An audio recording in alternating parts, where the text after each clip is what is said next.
Hey guys, welcome my new blog. So বন্ধুরা, আজকাল কি আছে বুঝতে পারছি না, কারণ আমার ইউটিউবে যখন ভিডিও আপলোড করছি তখন আসছে আমার কপিরাইট। কি ব্যাপারটা বুঝতে পারছি না।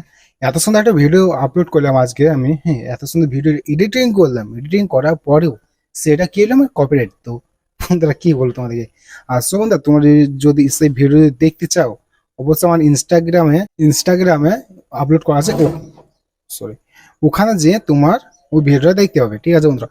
সো বন্ধুরা, আবার একবার যে তোমার ইনস্টাগ্রামে যে তোমরা অবশ্যই আমার এই ভিডিওটা চেক করে দেখো, খুব সুন্দর করে এডিটিং করা আছে, কারণ জানে না এখানে কপিরাইট কিছু লেগে আসছে। তোমার একটা নিউ ভিডিও। সো বন্ধুরা, আজ একটা ভিডিওতে খুবই সুন্দর করে এডিটিং করছি। এডিটিংটা তোমরা যদি সম্পূর্ণ ভিডিও দিয়ে দেখতে যাও, অবশ্যই আমার ইনস্টাগ্রামে তোমরা চলে যাবে, ওখানে তোমার আমার এই ভিডিওটা সম্পূর্ণ দেখতে পাবে। আর বন্ধুরা, এই ভিডিওতে এত সুন্দর একখানা গান দিয়ে আমি ভিডিওটা বানাচ্ছি না, দুর্গা ঠাকুর নিয়ে, কি বলবো বন্ধুরা তোমাকে, এত সুন্দর গানটা দেখে মজা লাগছে। আর তোমরা যদি ভিডিওটা দেখে থাকো, অবশ্যই ভিডিওটা লাইক করে চ্যানেলটা সাবস্ক্রাইব করে